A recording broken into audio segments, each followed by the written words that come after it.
주를 위해 고난받으면 도리어 기뻐하라. 우리는 약할 때 오히려 강해진다. 세상을 위해 하나님을 버리면 모든 걸 잃지만 하나님을 위해 세상을 버리면 모든 걸 얻는다. 하나님은 평범한 사람을 통해 위대한 일을 이루신다. 교회는 오히려 약할 때 확장되었다. 우리 지금까지 살펴보았던 역설의 원리들입니다. 다 이해할 수는 없어요. 도대체 왜 그랬는지, 왜 그래야 하는지 다 이해할 수는 없지만 이것이 바로 하나님 나라의 방식이라고 했었죠. 모세의 손에 들린 것은 결국 그냥 지팡이, 다윗의 손에, 골리앗을 쓰러뜨린 다윗의 손에 들린 건 물맷돌, 삼갈의 손에 들린 건 소모는 막대기라고 했습니다. 하나님은 피지컬이 약했던 다윗을 최고의 용사로서 사용하셨고 말을 잘 못하는 모세를 가장 훌륭한 스피커로 사용하셨다라고 했었죠.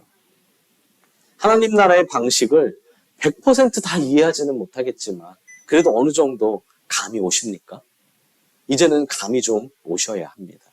이 원리와 은혜를 깨달으면 하나님의 위대한 일을 이루는, 쓰임받는 하나님께 붙들린 도구로 쓰임받을 수 있지만 이 원리와 은혜를 끝까지 이해하지 못하면 결국 이 사사기의 반복된 패턴은 내 삶의 패턴이 되기 때문이죠.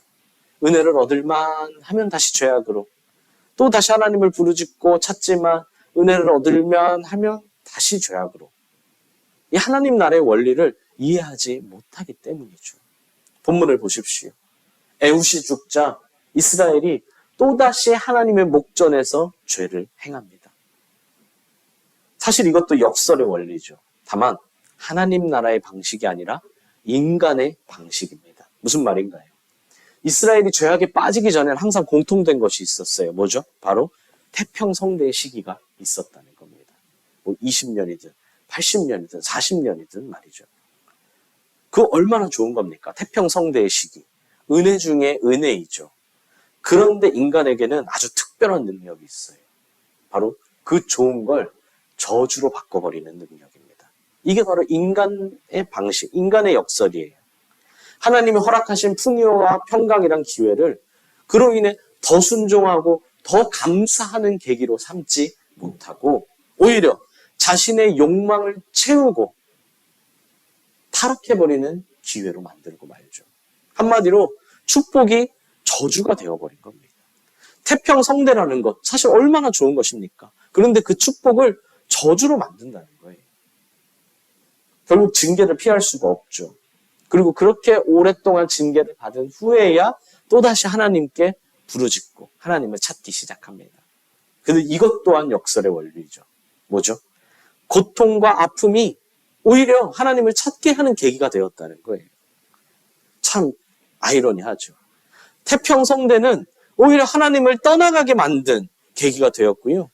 고통과 아픔, 고난은 오히려 하나님을 찾게 하는 계기가 되었다.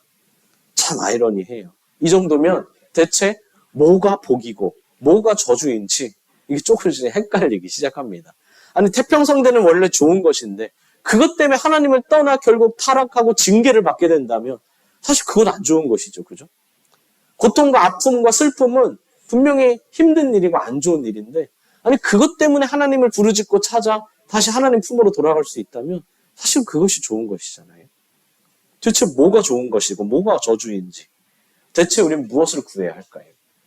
풍요가 아니라 곤고를, 평강이 아니라 고통을 구해야 할까요? 내가 강하게 되기가 아니라 약하게 되기를, 약한 사람이 되기를 구하고 내가 가진 모든 걸 다 잃게 되기를 구하고 내가 평범해지기 위해 내가 가지고 있는, 잘하고 있는 능력조차 숨기거나 없애버려야 하는 걸까요? 그렇지 않죠. 그건 청개구리 같은 행동입니다. 여러분 역설의 원리를 바르게 이해하지 못했기 때문이죠.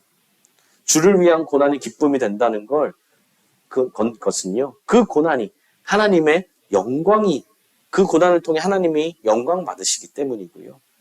우리가 약할 때 강해진다는 것, 약할 때 그만큼 더욱 하나님을 의지함으로 산다는 것인데 그냥 엉뚱한 것, 그냥 약해져야 된다, 그냥 고난받아야 된다, 그것에 집중하면 안 되는 것이죠. 역설의 원리를 바르게 이해하십시오. 그때 하나님께 붙들린 사람이 될 수 있습니다. 그때 하나님께 세움받은 사람답게, 성령님께 능력을 받은 사람답게 살 수 있다는 겁니다. 옆 사람에게 말씀해 주십시오. 승리하시길 바랍니다. 한 번 더 하나님께 붙들리시길 바랍니다. 80년이라는 평화기간 후에요. 또다시 하나님의 목전에서 악을 행한 이스라엘은 이번엔 북쪽의 지배자인 가나안 왕 야빈과 그의 군대 장관 시스라에 의해 그들을 통해 징계를 받게 되죠. 이번에는 이스라엘이 여기 있다면 이번에는 이제 북쪽 지방 그리고 북쪽의 지배자 가나안 왕 야빈과 그의 군대 장관 시스라입니다. 그들에게는요 그 누구도 갖지 못한 자랑이 하나 있었어요. 그것은 바로 철병거였습니다. 무려 900대나 있었어요.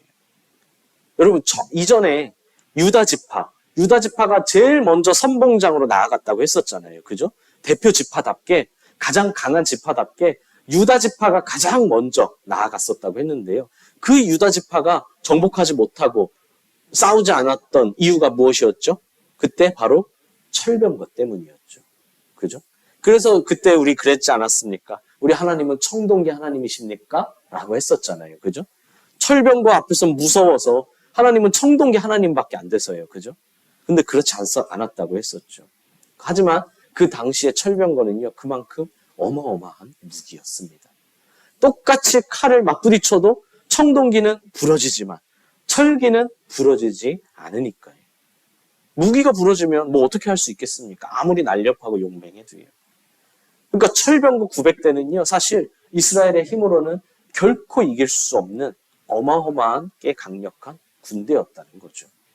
그러니까 20년 동안이나 통치받았지 않았겠습니까? 그때 등장한 사사가 바로 드보라입니다. 하나님은 이 드보라를 통해 철병거 900대를 물리치시고 이스라엘에게 승리를 안겨주십니다. 놀라운 것은요, 이 드보라는 여자였어요. 여사사입니다. 여사사. 제가 놀랐다고 했다고, 목사님, 그것은 남녀차별 발언입니다. 왜 여자 사사라고 해서 놀라울 게 있습니까? 하실 수도 있겠지만 그런 남녀차별 발언이 아니고요. 당시의 여성의 지위를 생각하면 당시의 여성은 남성에게 종속적인 지위를 가졌었거든요. 그것을 생각한다면 이 여자 사사가 나타났다는 것은 사실 굉장히 놀라운 일입니다. 심지어 사람들이 이 드보라에게 찾아가서 재판까지 받게 되죠. 반복되지만요. 이것 또한 역설입니다. 그 어떤 남성도 해내지 못한 일을 이 여성이 해내죠. 결국 중요한 것은 무엇입니까? 남성이냐 여성이냐, 뭐 나이가 많으냐 적냐, 내 능력이 많냐 적냐, 이게 아니라 뭐라고 했죠? 하나님의 일은 사람의 능력이 달린 것이 아니라 하나님께 붙들렸느냐, 하나님의 손에 붙들렸느냐, 이걸 또다시 한번 증명하는 겁니다. 우선 여기서 하나 살펴볼 게 있습니다. 여러분, 처음에 드보라가 사사로 딱 나타났을 때, 그죠? 사사로 딱 나타났을 때 사람들의 반응이 어땠을까요? 만약에 여러분이라면 어떻겠습니까? 당시에 여자가 사사로서 딱 나타나서 지도자의 자리에, 심지어 재판하는 자리에 올라간다. 아마 많이 실망했을지도 모릅니다. 왜 그럴까요? 드보라는 여자였기 때문이죠. 남녀차별 발언이 아니라요.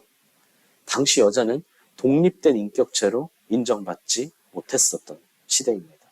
그런데 그런 여자가 사사로 나와 심지어 우리들의 지도자가 된다는 것.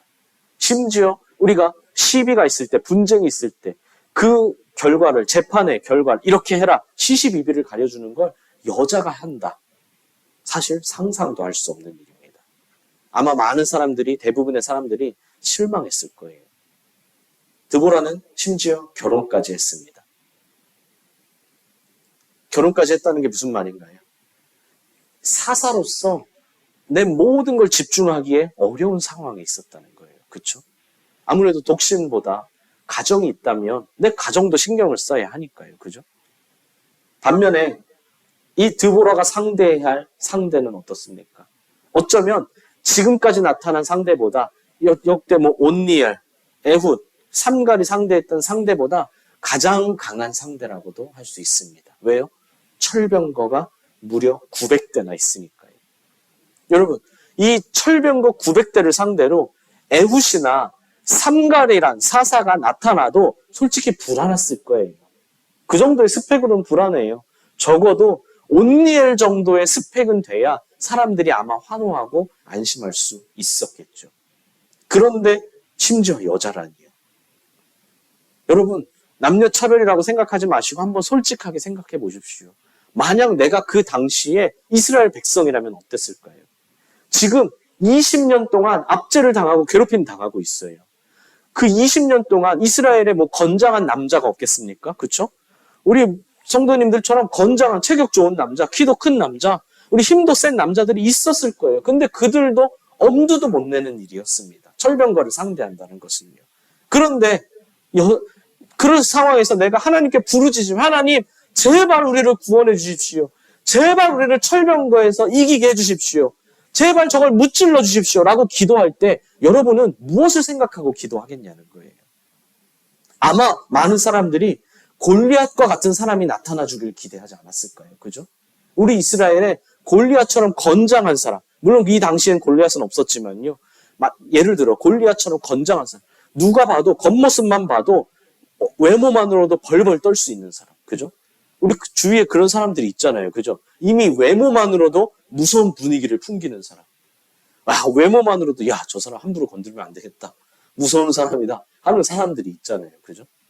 아니 그런 사람들이 나타나기를 아마 기도했을 거예요. 그래서 우리를 단번에 구원해 주게, 단번에 싸움에서 이기기를요. 그런데 하나님은 드보라를 보내주셨어요. 기도 응답은 된 것은 맞습니다. 그죠? 하나님이 사사를 세워 보내주셨으니까요. 그런데 기도 응답은 된 것은 맞지만 과연 내가 만족할 만한, 내가 충분히 기뻐할 만한 기도 응답이 되었느냐라는 거죠. 여러분, 하나님의 응답을요, 내 생각 안에 가두지 말아야 합니다. 하나님의 응답을 내 생각 안에 가두면 안 돼요. 내가 하나님보다 뛰어난가요? 여러분, 내가 하나님인가요? 하나님은요, 내가 구하는 대로 응답해 주시는 분이 아니라 나에게 가장 좋은 것을 응답해 주시는 분이기 때문입니다. 하나님의 응답은 때로는 우리의 기대와 또한 우리의 방법, 우리의 상상을 초월하여 응답해 주실 때가 많다는 겁니다. 보십시오. 여기서 본문에서도 어떻습니까? 우리가 기대한 것은 골리앗처럼 강하고 위대하고 큰 용사 같은 사람이었어요. 그러나 하나님은 여자 사사를 보내주셨습니다. 그들의 기대와는 다르게 말이죠. 그런데 혹시 우리는 어떻습니까? 내가 이미 기도하면서 답을 다 맞춰놓은 후에, 내가 생각한 퍼즐을 다 끼워 넣은 후에 그 다음에 하나님께 기도하고 있지는 않습니까? 그것까지는 괜찮다고 할지라도 혹시 내가 생각했던 대로 응답되지 않으면 하나님은 왜 나한테 응답해 주시지 않을까라고 생각하지는 않으십니까? 내가 생각한 대로, 내가 적어낸 대로, 내가 구상한 대로 이루어지지 않으면 왜 하나님은 날 돕지 않으실까? 왜 하나님은 내 기도에 응답을 하지 않으실까? 라고 생각하지는 않느냐는 겁니다. 그래 놓고서 결국 하나님의 응답은 무시하고 결국은 내 생각대로 행동하는 것 아니냐 이것이죠. 하나님께 기도한다고는 했지만 내 생각대로 다 맞춰놓고 그대로 되지 않으면 결국 내 생각대로 한다는 거죠. 역설의 원리를 기억하셔야 합니다. 그래야 은혜를 알 수 있어요. 여러분, 만약에 이스라엘이 이 여사사 드보라가 나타났을 때 아니야, 너는 아니야, 너는 하나님이 보내신 게 아니야, 당신은 아니야 하면서 이 드보라의 말을 듣지 않았다면 어떻게? 아니야, 우리에게는 이 골리앗과 같은 그나마 비슷한 이 사람이 있어. 이 사람이 우리의 지도자가 되어야 돼. 라고 했으면 어떻게 됐을까요? 결코 철병거를 이길 수 없었을 겁니다. 그러나 내 기대와는 달라도 하나님의 응답대로 했을 때 철병거를 이겨낼 수 있다는 거죠. 이 역설의 은혜와 원리를 모르면요, 항상 평생 똑같아요. 잘 되면 내 탓, 안 되면 하나님 탓입니다. 좋은 결과는 다 나의 선택, 안 좋은 결과는 다 하나님의 인도가 별로라서가 되는 거예요. 여러분, 출애굽의 주역은 80살의 노인인 모세였습니다. 그것도 손에 딸랑 지팡이 하나 들고요. 여러분, 온 인류를 구한 예수님은요, 나사렛에서 태어났어요. 그것도 어떤 용사로 오신 것이 아니라 그냥 가장 낮은 사람으로 오셨습니다. 사람들의 기대와는 전혀 달랐다는 거죠. 꼭 기억하십시오. 내가 생각한 방법, 내가 원하는 방법이 아니라도 하나님의 응답은 언제나 가장 최고입니다. 옆 사람에게 말씀해 주십시오. 하나님의 응답은 항상 가장 최고입니다. 여러분, 보이는 대로 판단하지 마십시오. 믿음으로 바라보고 판단하십시오. 그때 하나님의 응답을 마음껏 누리게 될 줄 믿습니다. 그러니까 꼭 기억하세요. 내가 기도 제목 다 정해놓고 내가 계획 혼자 다 세워놓고 이대로만 해주세요. 여러분, 하나님의 응답은 전혀 다르게 온다는 거죠. 그럼 하나님은 어떻게 해서 드보라를 통해 철병거를 물리치셨을까요? 우리 본문으로 돌아가 이야기를 이어가 보겠습니다. 드보라는요, 바락이라는 사람을 불러 납달리 자손과 스불론 자손 10,000명을 데리고 다볼산이라는 곳으로 가라고 합니다. 여러분, 드보라가 불렀다고 했지만 엄밀히 말하면 하나님이 부르신 것입니다. 사사는 하나님의 대리자니까요. 그래서 드보라도 이렇게 말하죠. 하나님께서 이같이 말씀하셨다라고요. 그러니까 내가 너한테 명령한다 이게 아니라 하나님이 이렇게 말씀하셨으니까 다볼산으로 가라라고 하신 거예요. 여러분, 하나님의 말씀은 곧 명령이라고 했죠. 말씀이 명령이에요. 모든 말씀이 다 명령입니다. 근데 우리는 어떤 건 명령이라 생각하고 어떤 건 아니라고 하는데요. 다 명령이에요. 다 명령이니까 순종해야 되고 순종하면 어떻게 될까요? 승리하겠죠. 그런데요, 바락이 난색을 표합니다. 자기 혼자서는 절대 안 가겠다는 거예요. 나 혼자서는 안 가겠다. 드보라, 당신이 함께 가야지만 내가 가겠다라고 합니다. 여러분, 어떻게 보면 믿음의 표현 같기도 하고요. 이런 바락의 마음을 이해하지 못하는 것도 아닙니다. 왜요? 이미 이스라엘 모든 사람들은요, 바락이든 누구든 백성이든 군인이든 다 철병거를 마음속으로 두려워하고 있기 때문이죠. 여러분, 20년 동안 통치받았어요. 그리고 통치를 어떻게 했겠습니까? 아마 철병거를 끌고 가면서 막 지나갔을 거예요. 그죠? 겁을 주는 거죠. 너네 함부로 하지 마. 너네 까불지 마. 내 말대로 해. 그러니까 이미 그 공포에 길들여져 있어요. 철병거만 봐도 두렵습니다.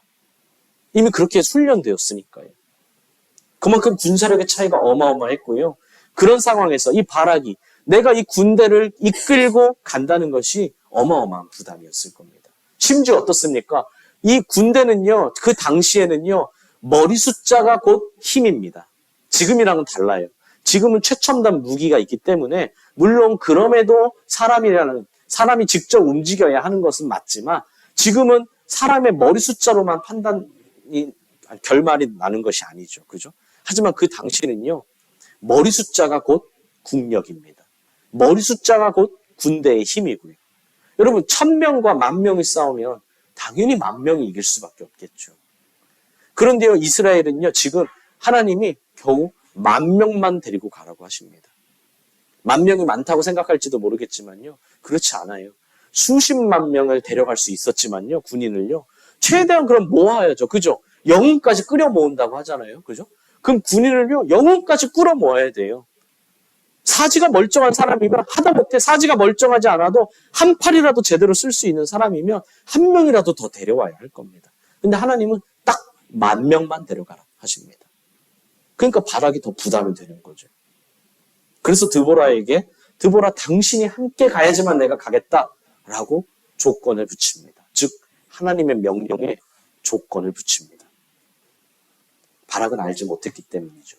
드보라가 이기게 하는 것이 아니라 하나님이 이기게 하신다는 것. 또한 사사인 드보라가 없을지라도 하나님이 우리와 함께 하신다는 것. 몰랐던 거예요. 결국 그는 하나님의 말씀에 조건을 달며 불순종하게 됩니다. 여러분, 하나님은 우리를 통해 위대한 일을 이루실 때 반드시 우리에게 믿음으로 먼저 순종할 것을 요구하십니다. 야빈과 시스라의 철병거를 이겨내려면 하나님의 은혜가 필요하지만 동시에 나의 순종도 필요하다는 겁니다. 바락에겐 그것이 무엇이었나요? 이 철병거에 대한 두려움을 이겨내고 군대를 이끌고 다볼산으로 가는 것이었습니다. 물론 그의 심정을 이해하지 못하는 것은 아니에요. 두려웠겠죠. 하지만 그건 어디까지나 인간적인 생각이라는 겁니다. 전능하신 하나님을 믿는다면, 하나님이 전쟁을 주관하신다는 걸 믿는다면 말씀 그대로 드보라 없이 자기가 10,000명을 데리고 다볼산으로 갔어야 합니다. 아무리 열세인 상황이라도 승리를 확신해야 됐고 말씀을 순종했어야 됐어요. 물론 쉽지 않죠. 여러분, 쉬우면 아무나 다 순종합니다. 그러나 경험해본 사람은 알죠. 쉽지는 않지만, 어렵고 힘들지만 순종하면 반드시 승리한다는 걸 말입니다. 이런 바락의 불신함과 주저함은 이 승리의 영광을요, 그 야엘이라는 여인에게 다 빼앗기게 되는 결과를 낳게 됩니다. 결국 드보라를 중심으로 다볼산 아래인 기손강에서 이스라엘과 철병거가 대치하게 되죠. 기손강에서 만납니다. 여러분, 기손강은 말 그대로 강이에요. 하지만 그 강물의 대부분이 우기 때의 강수량에 의존하던 곳이었습니다. 이스라엘이 이 당시에는요, 이 당시가 아니라 지금도 마찬가지고요, 우기와 건기가 있는데요. 우리나라와는 좀 달라요. 우기와 건기. 우기 때는요, 정말 비가 끝도 없이 내립니다. 계속 내리죠. 대신 건기 때는요, 비가 내리지 않습니다. 그래서 이 기손강은 어땠냐? 우기 때는요, 강물이 넘쳐가지고요, 강물이 급류가 생길 정도로 물이 많아요. 근데 건기 때는 강 바닥이 싹 말라서 오히려 딱딱한 평지가 되는 곳이었습니다. 그런 곳입니다. 이는요, 철병거에게 안성맞춤인 곳이었어요. 왜요? 그 강바닥은 넓은 평원이었기 때문이죠. 게다가 그 당시는 지금 이 상황은 건기라서, 한창 건기일 때라서 결코 비가 올 확률도 없고 이미 비가 안 온 지 오래돼서 바닥은 딱딱해졌습니다. 수많은 철병거를 쫙 펼쳐놓기에, 그리고 그 무거운 철병거가 딱딱한 바닥 위에 서기에 안성맞춤인 곳이었다는 거죠. 게다가 그들은 정예 병사였습니다. 훈련된, 특히 이 철병거에 특화된 특별 병사들이었죠. 반면 바락이 소집한 군대는 그들은 훈련된 병사도 아니었어요. 전쟁에 능한 용사도 아니었습니다. 그저 평범한 백성이었습니다. 어쩌면 오합지졸이라고도 할 수 있는 군사들이었죠. 그런데 그 군사들이 이 철병거를 전멸시켰습니다. 어떻게 됐을까요? 하나님이 더 강한 무기를 주셨을까요? 여러분 어떻습니까? 아까도 말했지만 이 철병거 900대를 이기기 위해 우리는 보통 무엇을 구할까요? 하나님, 철병거 2000대를 주십시오. 우리. 그러면 900대 쉽게 이길 수 있습니다. 하나님, 철병거가 아니라 강철병거를 주십시오. 그러면서 철병거랑 딱 부딪혔을 때 오히려 철병거가 무너지는 그런 더 강력한 것. 우린 보통 그것을 구할 거예요. 그러나 그렇지 않았습니다. 하나님은요, 그 한참 건기였던 그곳에 비를 내리게 하십니다. 비를 내리게 하세요. 우리 4장 뒷부분 그리고 5장을 보면 설명되어 있는 내용인데요. 그 건기인 그곳에 비가 내리기 시작합니다. 하나님이 비를 주신 거죠. 여러분, 건기에 비가 왔습니다. 비가 오는 것도 이상한데요. 왔으면 금방 멈춰야 하는데 비가 계속 내립니다. 언제까지 내릴까요? 그 딱딱했던 바닥이 순식간에 흙탕물과 수렁이 될 때까지. 그래서 철병거가 꼼짝 못하게 될 때까지 갑자기 비가 오기 시작합니다. 여러분, 이게 우연일까요? 시스라라는 군대 장관은 멍청한 사람이었을까요? 아니에요. 여러분, 비가 올 확률은 1%도 되지 않았습니다. 1%라도 있는 것이 아니라 1%도 되지 않았어요. 시스라는 오히려 자신이 유리한 곳, 원하는 곳에서 싸웠다는 거예요. 그곳은 비가 올 확률도 없고 땅이 꺼질 일도 없는 단단하고 넓은 곳이었기 때문이죠. 그만큼 시스라는 베테랑 용사였습니다. 지금 이 야빈과 시스라는요, 북부를 평정했어요. 북부를 평정했습니다. 뭐로요? 철병거 900대로요. 그만큼 경험도 많고 노련한 용사였죠. 그들은 철저히 훈련됐습니다. 이스라엘을 20년 동안 통치했던 그 막강한 군대를 총동원했어요. 여러분, 그들의 자랑이 철병거 900대라고 했죠. 근데 지금 이스라엘을 멸망시키려고 그 900대를 다 데리고 왔습니다. 이건 무슨 뜻인가요? 이번 기회에 그냥 이스라엘을 멸망시키겠다는 거예요. 그냥 너는 이렇게 대들었는데 대든 것은 용납하지 않겠다. 그냥 아예 멸망시켜버리겠다. 왜냐하면 900대면은 이스라엘을 이기려면은요, 여러분 100대, 200대만 가지고 와도 됩니다. 근데 900대를 다 가지고 왔다는 건 멸망시켜버리겠다는 거예요. 그런 도끼를 품고 왔어요. 지형 지물도 파악했죠. 날씨도 파악했습니다. 그런데 비로 인해 철병거가 한순간에 무용지물이 됩니다. 용맹한 군사들이 당황하기 시작하죠. 반대로 이스라엘은 힘을 얻었습니다. 그 결과 이스라엘은 대승을 거두고 그들은 전멸하게 되죠. 여러분 분명히 기억해야 할 건 철병거를 막은 것은 이스라엘의 능력이나 숫자 혹은 리더십과 같은 것들이 아니었습니다. 능력이 있습니까? 여러분 능력은 철병거에 있습니다. 이스라엘에 그냥 막대기, 쇠창 이게 아니라고요. 철병거의 능력이 있죠. 숫자가 많습니까? 아니라고 했어요. 아까 겨우 10,000명으로 제한을 두었다고 했죠. 우연입니까? 아니에요. 그런 우연은 있을 수 없습니다. 필연입니다. 이스라엘이 승리할 수 있었던 이유는 오직 하나님의 손길이었습니다. 하나님이 승리를 허락하셨다는 거죠. 사랑하는 수원동행교회 성도 여러분, 믿음으로 발을 내딛는 자에게는요, 결코 넘지 못할 장벽이 없습니다. 믿음으로 반드시 장애물을 넘을 수 있고 반드시 믿음으로 승리할 수 있습니다. 믿음으로 반드시 말이죠. 근데 그러려면요, 내 생각을 내려놔야 돼요. 내 생각이 아니라 하나님의 생각을 따라야 합니다. 그게 어렵죠.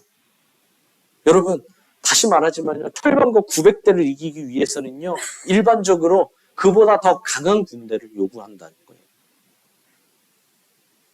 철병거 2,000대, 강철병거. 근데 하나님의 응답은 그게 아니었어요. 우리의 생각과 달랐어요. 하나님이 주신 것은 무엇이었습니까? 믿음이었어요. 믿음. 약속의 말씀을 주셨고 그 약속 믿고 나아가라 라고 하셨어요. 그랬더니 비가 내려서 이기게 되었죠. 여러분, 만약 우리가 그 상황에 있다면 우리가 그 약속 하나 믿고 나아갈 수 있겠습니까? 하나님이 주신 것은요, 갑자기 철 무기가 아니에요. 강철 무기가 아닙니다. 그렇다고 어디서 갑자기 무슨 지원군이 온 것도 아니에요. 약속의 말씀 하나 주셨어요. 근데 우리가 그 말씀 하나 믿고 철병거를 상대로 나아갈 수 있겠습니까? 그렇게 한다고 해도 과연 그걸로 이길 수 있겠습니까? 근데요, 이길 수 있어요. 우리에게 필요한 건 철병거가 아니라 믿음이라는 겁니다. 믿음이면 반드시 승리하기 때문입니다.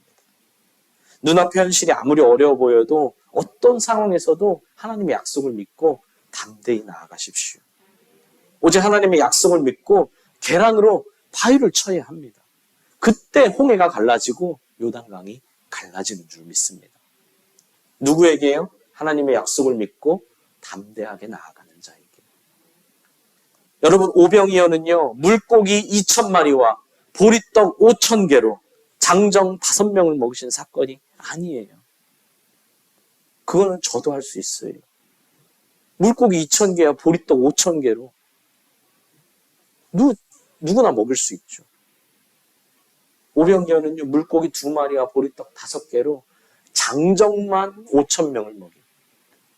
장정 남자만, 숫자만 센 거거든요. 그러니까 못해도 2만 명 이상 될 거예요. 그 먹인 놀라운 사건입니다. 우리에게 필요한 것은요, 수많은 물고기와 보리떡이 아니라 믿음이라는 겁니다. 하나님을 향한 주저없이 신뢰하는 믿음이에요. 철병거 앞에서 필요한 것은요, 내 능력도 아니고 지혜도 아니고 인맥도 아니고요, 기가 막힌 우연도 아닙니다. 여러분, 그런 우연은 없어요. 그런 기가 막힌 우연이 있으면 그냥 지금 오늘 끝나고 저희 단체로 가서 요 앞에서 로또나 한 장씩 사시죠. 여러분, 그런 우연은 없습니다. 하나님은 약속을 신뢰하는 믿음이 필요합니다. 당장 내 눈앞에 철병거가 눈을 부라리고 있어요. 철병거가 나를 잡아먹을 듯이 쳐다보고 있습니다. 그때 우리에게 필요한 건 무엇입니까? 바로 신뢰하는 믿음이라는 겁니다. 담대하게 실천하는 순종입니다. 그때 바위가 부셔지는 줄 믿습니다. 계란으로도 바위가 부셔진다는 겁니다. 여러분 무엇을 구하고 계십니까? 혹시 보리떡과 물고기만 구하고 계신 것은 아닙니까? 철병거만 구하고 계신 것은 아닙니까? 진짜 우리에게 필요한 건 믿음입니다. 지금 우리에게 필요한 건 믿음이에요. 목사님, 이 위기만 넘기고요. 이 위기만 넘기고 나면 믿음이 필요하죠. 가 아니고요. 지금 필요한 게 믿음입니다. 이 믿음으로 순종하십시오. 하나님의 약속을 조건부로 받아들이지 마십시오. 바락은 하나님의 약속에 조건을 걸었어요. 자꾸 조건을 걸지 마십시오. 그냥 전적으로 신뢰하십시오. 역사는 그때 일어납니다. 전적인 믿음으로 전적인 순종을 할 때 어떤 홍해도 갈라지고 어떤 요단강도 갈라지고 어떤 바위도 깨부실 수 있는 줄 믿습니다. 그때 바로 우리 삶에도 기송강을 가득 채운 비가 흠뻑 내리게 될 줄 믿습니다. 그러므로 여러분 신뢰하십시오. 눈에 보이는 것을 자꾸 찾으려고 하지 마시고요. 약속의 말씀을 신뢰하는 여러분 되시길 바랍니다. 그때 어떤 철병거도 어떤 바위도 다 이겨내는 우리 모두가 될 줄 믿습니다.